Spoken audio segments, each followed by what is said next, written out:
It's probably safe to say that film noir is one of the most iconic movements in cinema.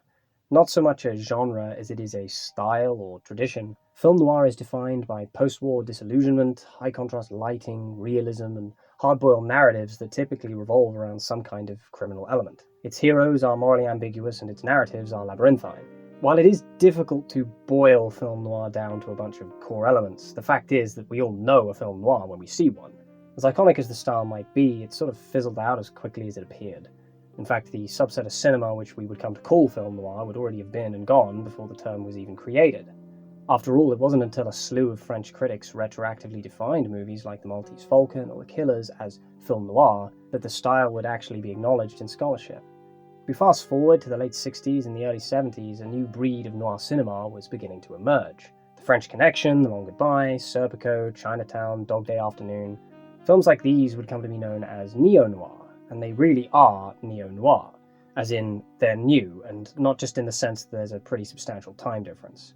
The fact is that these kinds of movies would make crucial modifications of the noir style, and often in fascinating ways. For example, in Chinatown, the femme fatale is no longer a misogynistic caricature of a woman, but is instead depicted as truly sympathetic, a victim of patriarchy. In Serpico, the brutal reality of police corruption could be engaged much more full-frontally than in the classic noirs, which were stifled by censorship into depicting law enforcement as upstanding and squeaky clean. These neo-noirs are defined as much by their replication of an older style as they are by their modifications of that style. Nowhere is this more prevalent, in my opinion, than in Martin Scorsese's 1976 masterpiece, Taxi Driver. The movie may have been directed by Scorsese, but credit for the screenplay goes to this guy. Interestingly, Paul Schrader wrote an essay on film noir in 1972, 4 years prior to Taxi Driver's release, called Notes on Film Noir. Schrader is obviously an expert on the topic, and the essay itself could be credited for denoting the resurgence of noir in the 1970s. If nothing else, it just goes to show how conscious Schrader was of the rhymes and rhythms of noir, which would explain why Taxi Driver develops upon these rhythms so well. For me, what makes Taxi Driver such a great movie is that it alters and builds upon the film noir in a way that makes it darker, more grim, more unsettling. Taxi Driver makes noir noirer? In either case, that's what we're here to talk about today. My name is Tom, and we're going to find out why Taxi Driver is a darker shade of noir. If, for whatever reason, you haven't seen Taxi Driver, the story revolves around Vietnam veteran Travis Bickle, played by Robert De Niro, who gets himself a job as a New York cabbie. Bickle works long hours, well through the night, and his exposure to the decaying urban landscape leaves him with an unsettled mind, particularly when he encounters an underage sex worker played by Jodie Foster.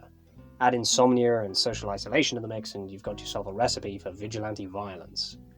The film makes use of some pretty key noir ideas. Let's start with an easy example. First-person voiceover narration.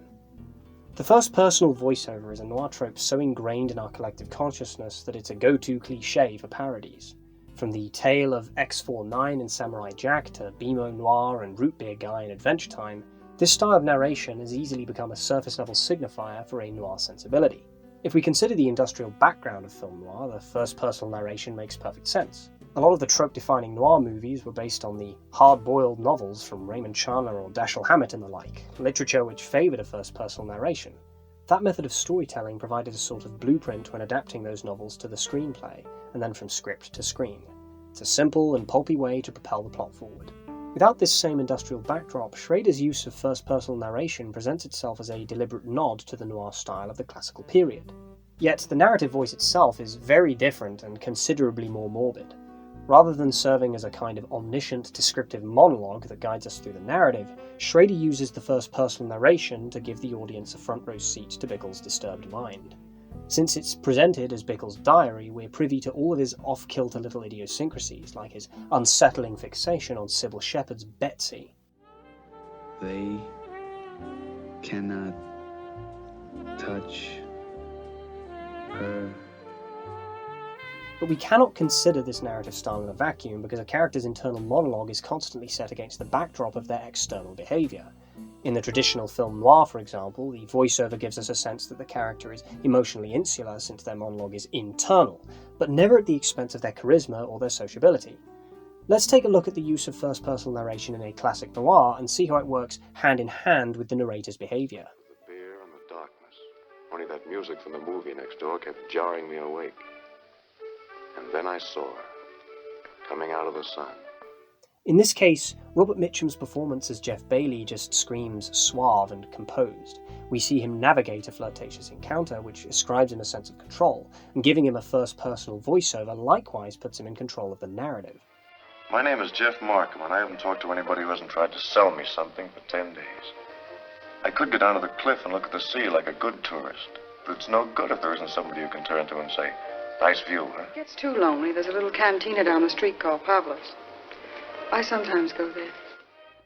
In a case such as this one, the protagonist is presented like a cool loner, a lone wolf, and the internal nature of the voiceover helps to cement this idea in the viewer's mind. In comparison, Travis Bickle just comes across as a social pariah, and his internal monologue really makes him seem less like a lone wolf and more just, well, lonely, in a creepy sort of way. There's a real tangible sense of self-inflicted isolation with Travis Bickle. In his very first dialogue of the movie, he attempts to make a joke and fails miserably. He tries to flirt with the cashier at a porno theatre and just makes her uncomfortable. And perhaps his worst offence, he takes Betsy on a date to that same porno theatre and doesn't understand why she'd be upset about it. I don't know why I came in here. I don't like these movies. Well, I mean, I didn't know that you'd feel that way about this movie. I don't know much about movies, but if I had Is the only kind of movie you should go to? Well, yeah. The guy just doesn't understand people and appears to lack crucial empathic traits. All of this is to say that Bickle's isolated, he's a bit of a creepy outcast, and Schrader's use of first-person narration complements this brilliantly. We're always in his head, and this type of emotional insularity points us towards the idea that Travis Bickle is psychologically deviant, maladjusted, and in possession of an unsettled mind. In this sense, perhaps, Schrader challenges a particular masculine trope which is often romanticized in film noir. The kind of emotional inwardness which is implied by the first-person voiceover is very much a masculine thing in noir cinema. The classic noir protagonist embodies a masculine self-reliance, or individualism. I suppose that's the importance of a character like Jeff Bailey, who simultaneously embodies the individualism of the noir protagonist without sacrificing his social authority. And therein lies the romanticism. It's essential that he's manly and self-reliant, but still has plenty of social prowess. By removing that social prowess and instead leaving us with a lonely, socially maladjusted weirdo, Schrader begins to unravel a type of masculinity which was generally romanticized in the classical film noir. The question of masculinity in film noir is a loaded one, to say the least. It is, however, integral to understanding Taxi Driver's uniquely grim take on the noir style. Let's dig in, shall we?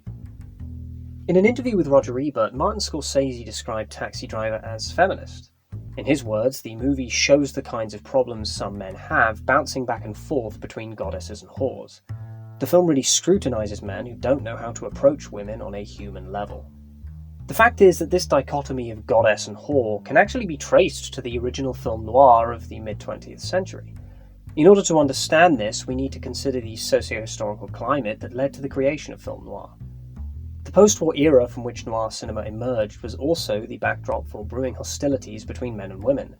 Basically, the agency and independence experienced by women who had assumed roles in the workplace during the war was ripped away from them. When men returned from combat, women were once again forced into domestic roles and were rightfully miffed about it. So on one hand, you've got women seeking agency and liberation, and on the other hand, you've got a bunch of dudes returning from war who are threatened by a blossoming female liberation. And that is the social climate that gave birth to film noir. Traditional film noir is generally told from a masculine perspective, so knowing this kind of helps us to understand the femme fatale character a little better.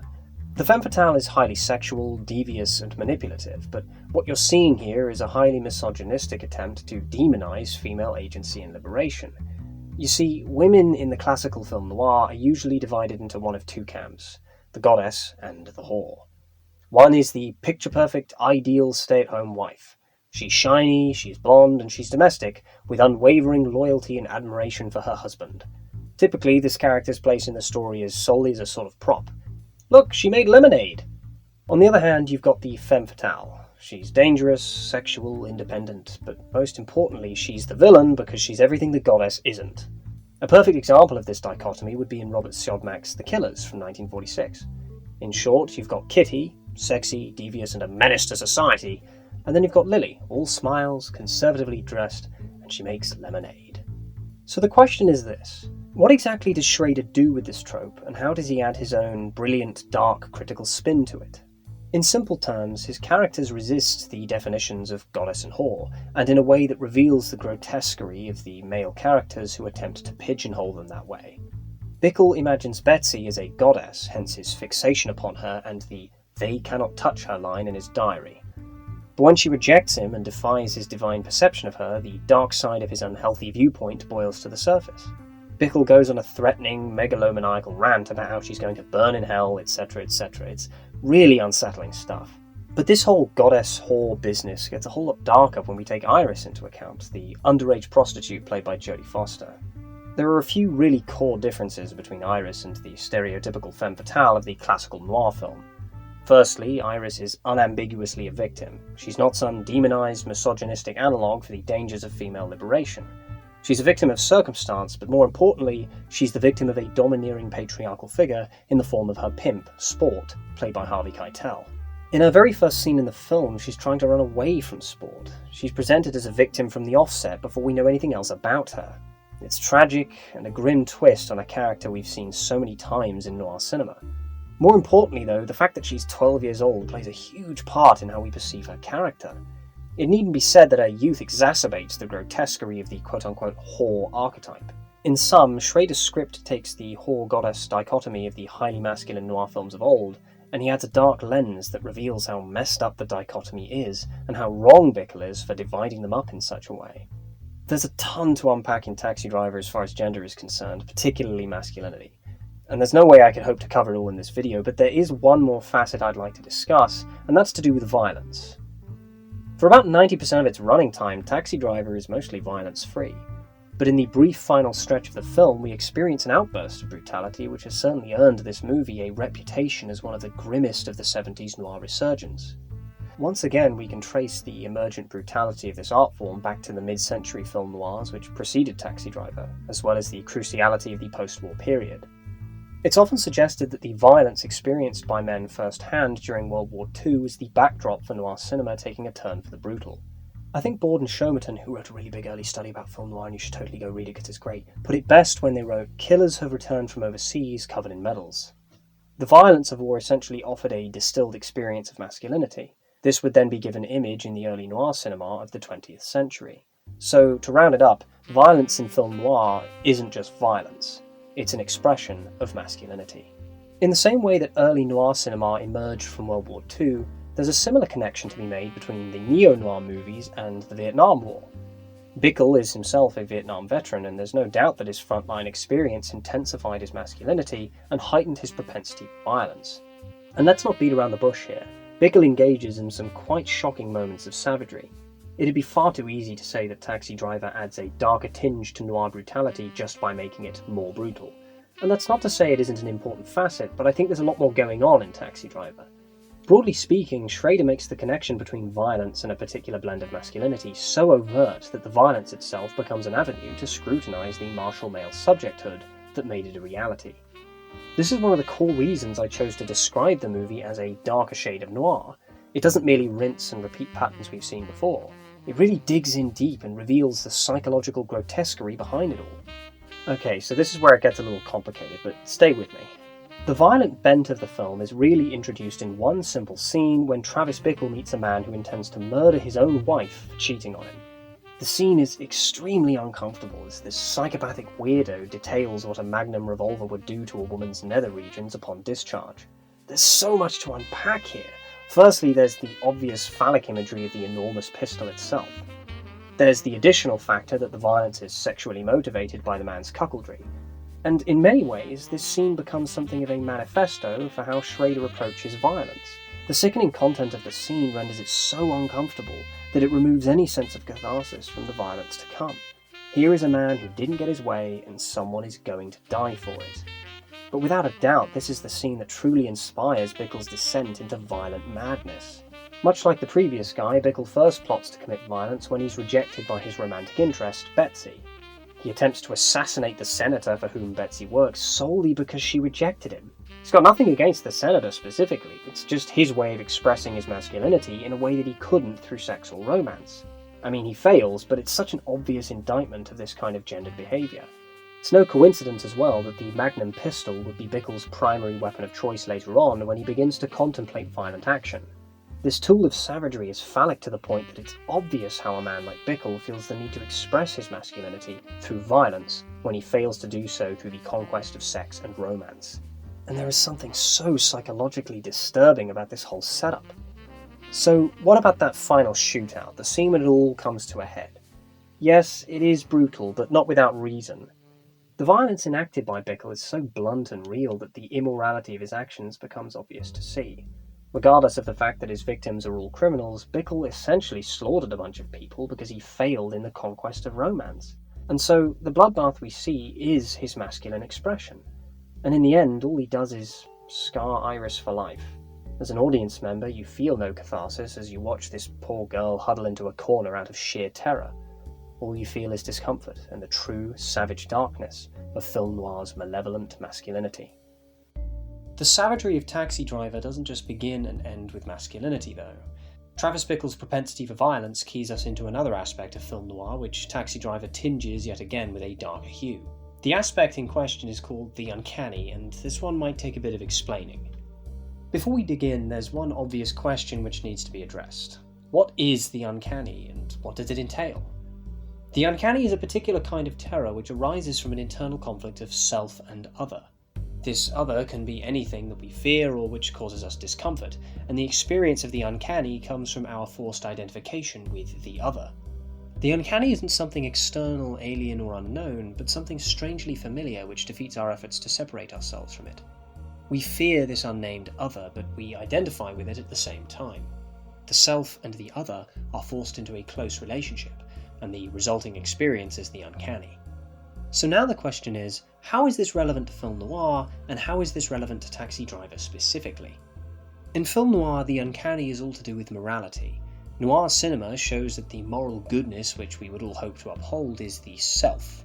Immorality, on the other hand, is the grim other which we would like to separate ourselves from, but we can't because it's a potential within every person.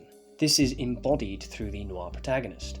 The noir protagonist isn't typically a straightforward good guy or a hero with a clean-cut moral compass. They tend to indulge in the dark side of the self, that bleak potential of human nature which we'd all rather pretend wasn't lurking somewhere within us all. That's why the private detective is such a popular archetype in noir cinema. They ride that line between good and bad, self and other. Nevertheless, it's exactly this bleak potential that constitutes the uncanny. It is the other within our own souls which we would rather keep hidden. When the dark side of the self is revealed to us, and we are forced to identify with it, it evokes an uncanny experience. That's the importance of the violence in film noir, and particularly in Taxi Driver. In a sense, Travis Bickle's violent actions are a window into the potential of our own soul. In the words of Slavoj Žižek, in our unconscious, in the real of our desire, we are all murderers. But there's a big difference between the moral uncanny as you'd find it in the classical film noir and the moral uncanny as it is in Taxi Driver. You see, in the noir movies of old, the uncanny kind of begins and ends with moral ambiguity. That's pretty much as far as it goes. You're often just sort of handed over to a protagonist who isn't quite good and isn't quite bad. They occupy a slightly uneasy middle ground between the two. It doesn't really elicit the discomfort that should be expected of the uncanny, at least not by modern standards. And that isn't to criticise these movies. Hell, I wouldn't be making this video if I didn't have an excessive amount of love for film noir as a whole. But Taxi Driver takes the morally ambiguous protagonist of the classical film noir and just throws him out the goddamn window. Travis Bickle isn't half good and half bad, he's all bad. He's a creepy disaster of a person and he's an unhinged murderer. At a stretch, the fact that his victims are all bad people themselves is sort of a point for him, but as we've already established, Bickle is more motivated by his stilted masculinity than anything else. I mean, geez, if his unwarranted attempt to assassinate a senator doesn't prove that he's completely off his rocker, I don't know what else does. So, if Travis Bickle isn't morally ambiguous, where does the uncanny come from in this case? The answer is kind of simple. The way that the movie is written and directed pushes us into close proximity with a complete psychopath. Travis Bickle is unambiguously rancid, and the way that the movie follows his trajectory so closely, and with such singularity, forces our identification with him. We follow his perspective so closely that we embody him in a way. Every single minute, sickening little detail about his life is presented to us in such unbridled detail that we're sort of uncomfortably aligned with his off-kilter little world. From his alarming reliance upon pornography to small stuff like his bizarre idiosyncratic mannerisms, we see it all. We ripped right out of our comfort zone and made to comprehend the point of view of the dark, repressed side of the self that we talked about earlier. It's perhaps for this reason that the movie is peppered with POV shots, occasionally grounding us in Bickle's point of view in a more literal sense. Hell, the opening shots of the film do exactly that. You get this shot-reverse shot between Travis Bickle's eyes and the street scenes that he's perceiving in that moment. The fixation upon his eyes represents his subjectivity, and we are simultaneously aligned with that subjectivity because we see what he sees. Knowing this also recontextualizes all that stuff about the first-personal voiceover narration that we talked about before. And so we come full circle. The first-personal narration provides an unfiltered presentation of the deepest recesses of Bickle's psyche. This is why I say that we embody him. This isn't just a character in a movie that we view from a separated third-personal perspective. We're plopped right into his head. We see the world through his eyes, and it's so uncomfortable. We are quite literally forced into a narrative situation whereby our consumption of the story is in the closest proximity imaginable with the grim and repressed other, the sadistic part of human nature which Travis Bickle represents. I threw a quote up on the screen earlier which I think is twice as relevant here as it was before. I don't want to be quoting at you all day because that'd be boring, but this one really does sum it up better than I could. So, the experience of the encounter is uncanny. Charles Crow describes the uncanny as a sense of weirdness, created when something that seemed safe and familiar suddenly becomes strange, or something that should have remained hidden is revealed. Our forced identification with Travis Bickle is this encounter. It's like we're sharing a mental space with an extremely dark and volatile creature. But like Zizek says, this thing before us that is dark and volatile is part of human nature. The discomfort we feel watching Taxi Driver comes from this uncanny dissonance between ourselves and the other that is Travis Bickle.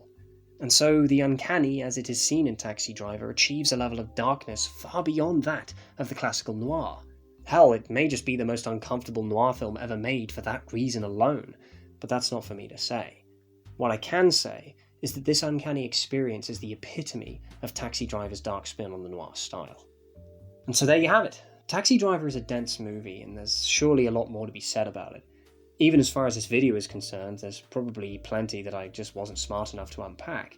But I hope at least that I've been able to communicate what's going on in the film that makes it such a stark contrast from traditional noir cinema.